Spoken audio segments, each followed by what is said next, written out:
So I've decided to do a February 23rd, day after my birthday, Quickie overnight backpack trip.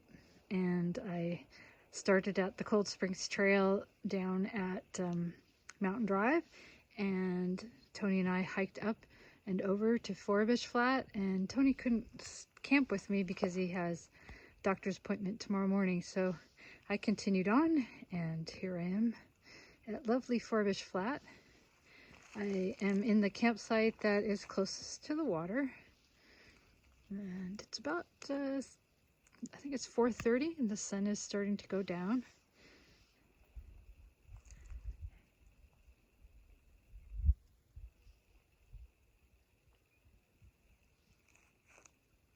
And I wanted to do this trip because I bought this little pocket tarp and I wanted to try it out.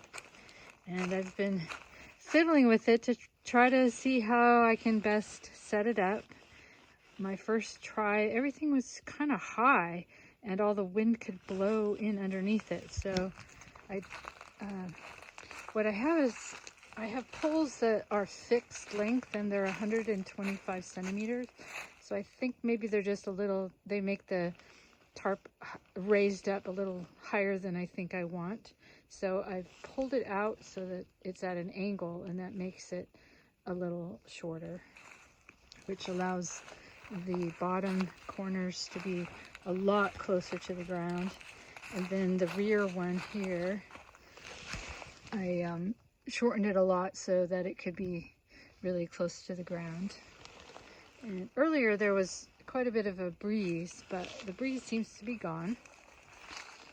I suspect it'll be pretty cold tonight because this little canyon doesn't get that much sun, and it is February, and I'm pretty close to the creek. The creek is just right down there. There's actually, you can't really see it, but there's a drop off right there. And that other tree is on the other side of the creek. It's a very tiny creek. But here's my bed. It's all set up. I put my pack right there to kind of, in case the wind comes back, block the wind a little bit. And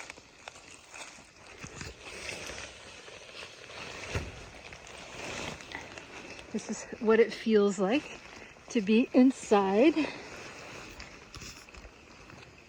It does provide pretty good coverage. I don't feel like there's any way that I would get rained on unless the wind started blowing coming in this way. Here's the breeze, it's back again. In which case, I do have detachable doors that I could add, but it's not going to rain tonight. It rained yesterday, but not tonight. There's just a little bit of gap, not much.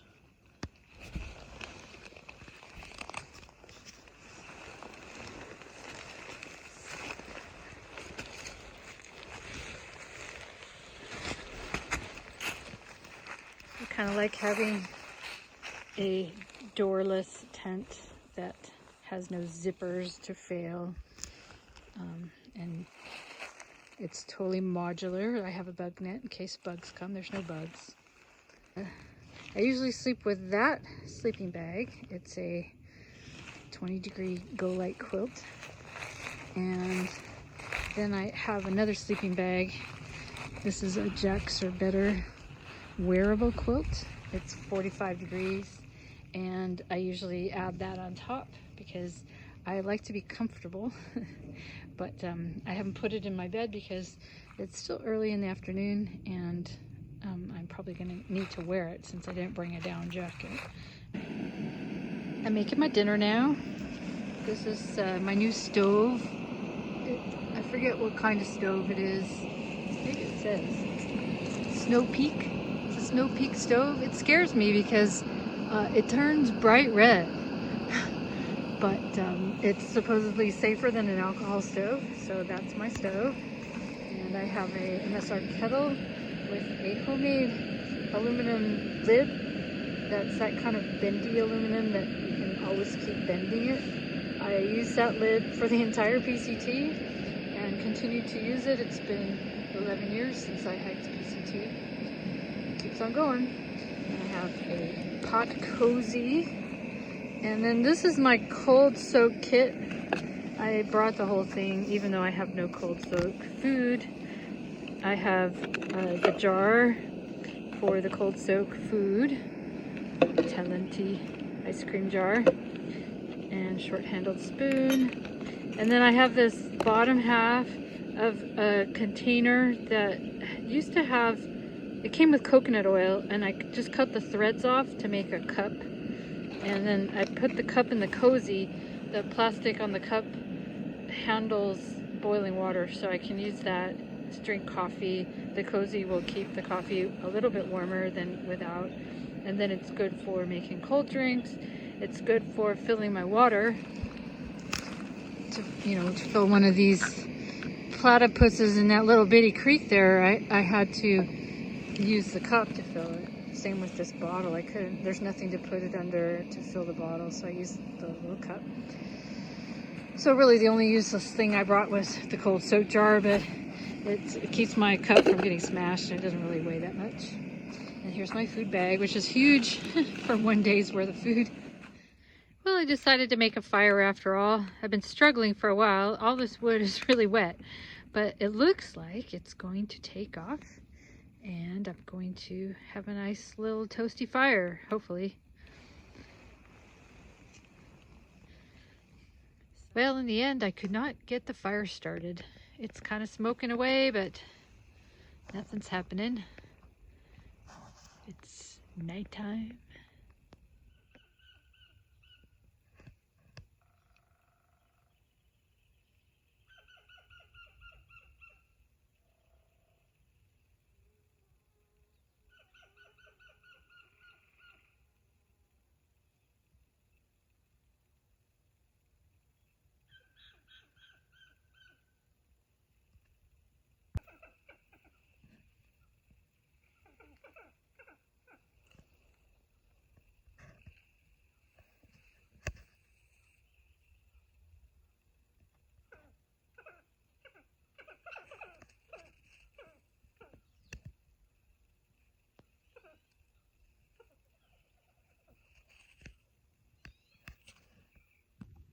So I think those actually weren't birds. I think they were squirrels. So that's kind of cool. Time to make some coffee while I'm still in bed. Yep, dollar store Nescafe and Folgers crystals. Only the best. The 99-cent only store is great for getting backpacking food, let me tell you. If you haven't tried it, you should go check it out. So I've tried a lot of different ways to have coffee in the morning when you're on a backpacking trip. I've tried cowboy coffee, which is okay, but it's kind of messy. But one time I made cowboy coffee. I ground the grounds on the highest setting at the store where you can go to a nice fancy grocery store and they have the coffee grinders there. I ground it on the highest setting, and when I got to the bottom there were no grounds. So that was probably the strongest coffee I've ever drank. I think that's kind of like how you could make your own Starbucks Via. And then I've tried Starbucks Via and also stuff like Folgers and Nescafe. And honestly, I think the Folgers and Nescafe is just as good if you like your coffee with milk in it, which I do, or other stuff, because you really can't tell that it's gourmet or not when you add things to your coffee. And then sometimes I like to go no cook. So the hot coffee is really nice. It's a real morale booster if you're in the rain and miserable or it's cold. But I don't always cook. Sometimes I do no cook backpacking. So then that makes coffee a little difficult. So one way I've done it is to put instant coffee in protein powder and make a coffee shake. And that's not too bad. It's actually pretty good, and it's, you get some protein. One time I tried mixing I sometimes make yogurt on the trail, and I've written about this before. There's even instructions on Gossmerger's website. But one time I tried putting my coffee in my yogurt with my granola. That was terrible. And then I've figured out a really good way to have cold coffee on the trail is to bring Nido and make a really strong cup of Nido, so it's like kind of creamy, extra creamy and good, and then put the coffee in there, and then it's like, oh, it's so good cold. It's like a creamy cup of coffee. Not too strong, you know, just a little bit more, like about maybe 2 or 3 heaping spoonfuls in a cup of water, and then add your coffee, and that's pretty good. All of it dissolves in cold water, so it's pretty good. These squirrels are going crazy over there. I was able to see them. They're beautiful gray tree squirrels. Yeah, this is great. I've had such nature deficit disorder. I've been working so hard, and my brain has been tired from getting a concussion. I had a motorcycle accident. Somebody hit me from behind while I was waiting for a red light. And when I got home from work on Friday, I fell asleep like at 5 o'clock. So today's Monday. I'm taking the day off to rest and get some nature, and I'm getting lots of it, and it smells so good here.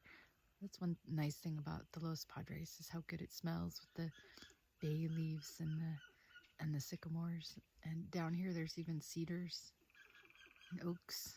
It's really nice. So my verdict on the pocket tarp is that it's a lot like sleeping with a rain poncho set up as a tarp. It's about the same amount of room. I think I probably would have been warmer if I'd put on the bug net, but it wasn't below freezing last night. I left the bottle of water that had ice in it out, and the ice was all melted. I think I'm glad that I didn't cut my Tyvek, because I think what I would do is I would cut it more of a hexagonal shape, so that I would get a little bit of extra room to put things on right here, and also over there in the little corner back there. And then if it was raining or something, I could just tuck that in so it didn't get rained on. I didn't feel like I had all that terribly much room to put things on. And I used the doors actually to make a little place to put things. But otherwise, the tarp is great because it's so light. It's only 4 ounces and it packs up real small. See, look at that. I got the tarp and the polycryo ground sheet in the stuff sack. It's so tiny. So I said that it was a lot like sleeping in a poncho. The thing is with the ponchos is that they take up more space, and I'm only 5'3", so the ponchos are too big. The ones that are big enough to sleep in are too big for me. So this is a much better solution. I mean, look how tiny it is. Look, here's a tiny protein cookie in comparison. And the tarp itself weighs as much as 2 of these 2-ounce cookies. This is incredible. So there's our wonderful backcountry.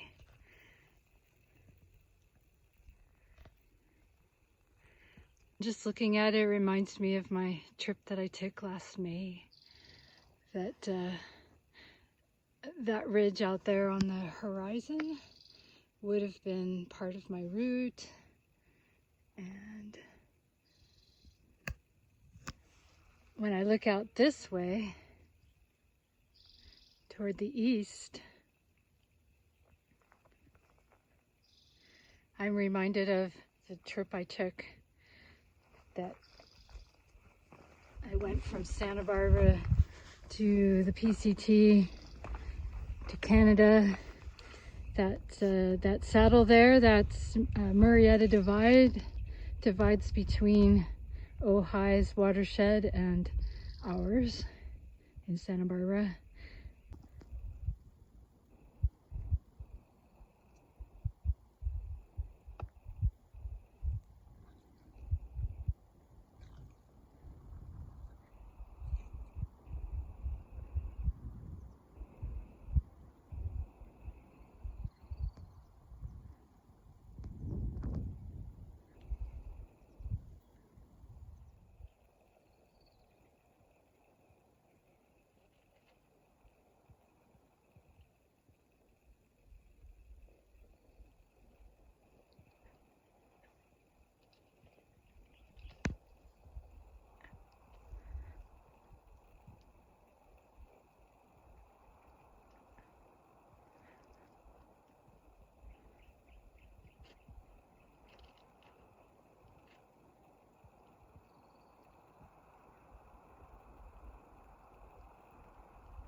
Well, I made it to the top, and now it's down, down, down, down to Santa Barbara.